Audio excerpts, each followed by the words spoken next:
How to change TikTok video interest.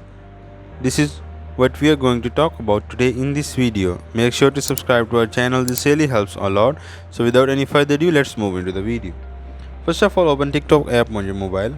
As you open TikTok app on your mobile, then you have to go on the videos that you like. Let's say I like this first video or the second video or the third video. So if I want to see more videos like this, then I have to press on this video, and then I have to add this to our favorite.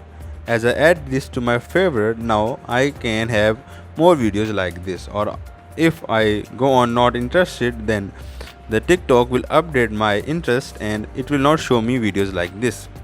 This is how you can change your interest on TikTok. This is all from the video. Make sure to subscribe to our channel. If you have any question, put it down in the comment section, and also don't forget to hit the like button. Thank you.